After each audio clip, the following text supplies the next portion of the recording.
Hello friends, welcome to రుచి వంటిల్లు. ఈరోజు మనం ఉల్లిపాయ టమాటా పచ్చడి చాలా టేస్టీగా 10 నిమిషాల్లో ఎలా తయారు చేసుకోవాలో చూద్దాము.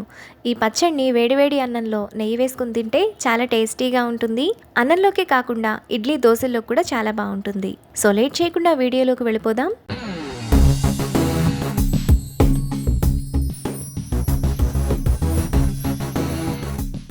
ముందుగా ఈ పచ్చడి చేసుకోవడానికి స్టవ్ మీద ప్యాన్ పెట్టుకొని 1 టేబుల్ స్పూన్ ఆయిల్ వేసుకోవాలి. ఆయిల్ వేడైన తర్వాత 1 టీ స్పూన్ జీలకర్ర, సన్నగా తరిగిన 2 పెద్ద ఉల్లిపాయలు, 10 వెల్లుల్లి రెబ్బలు వేసుకొని మీడియం ఫ్లేమ్లో 1 నిమిషం పాటు ఫ్రై చేసుకోవాలి. 1 నిమిషం తర్వాత ఉల్లిపాయలు ఈ విధంగా కొద్దిగా వేగుతాయి.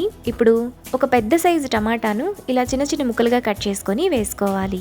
ఇప్పుడు చిన్న నిమ్మకాయ సైజు కంటే కొంచెం తక్కువ చింతపండు, టేస్ట్కి తగినంత ఉప్పు, 2 టీ స్పూన్ల కారం వేసుకొని అంతా కలిసేలా బాగా కలుపుకోవాలి.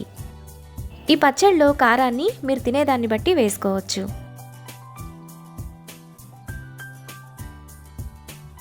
ఇలా కలుపుకున్న తర్వాత మూత పెట్టి మధ్య మధ్యలో కలుపుతూ ఉల్లిపాయ టమాటాను మెత్తగా ఉడకనివ్వాలి. టమాటా ఉల్లిపాయ ఈ విధంగా బాగా మెత్తగా ఉడికిన తర్వాత కడిగిన కొత్తిమీర కొద్దిగా వేసుకొని కలుపుకోవాలి.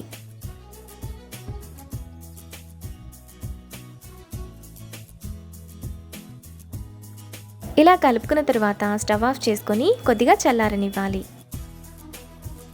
ఉల్లిపాయ చల్లారిన తర్వాత మిక్సీ జార్లోకి వేసుకోవాలి. ఇప్పుడు మిక్సీ జార్ మూత పెట్టుకొని మరీ మెత్తగా కాకుండా కొంచెం బరకగా మిక్సీ వేసుకోవాలి. పచ్చడిని ఇక్కడ చూపిస్తున్నట్టు ఈ విధంగా కొంచెం బరకగా మిక్సీ వేసుకోవాలి. ఇప్పుడు ఈ పచ్చడిని ఒక బౌల్లోకి తీసుకొని పక్కన పెట్టుకోవాలి. తరువాత స్టవ్ మీద ప్యాన్ పెట్టుకొని 1 టేబుల్ స్పూన్ ఆయిల్ వేసుకోవాలి.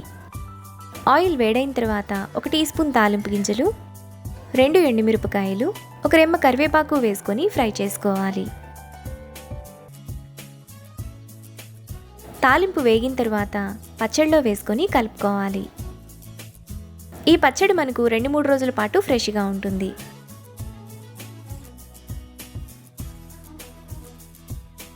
ఇలా కలుపుకున్న తర్వాత లాస్ట్లో కొద్దిగా ఉల్లిపాయ ముక్కలు వేసుకొని కలుపుకోవాలి.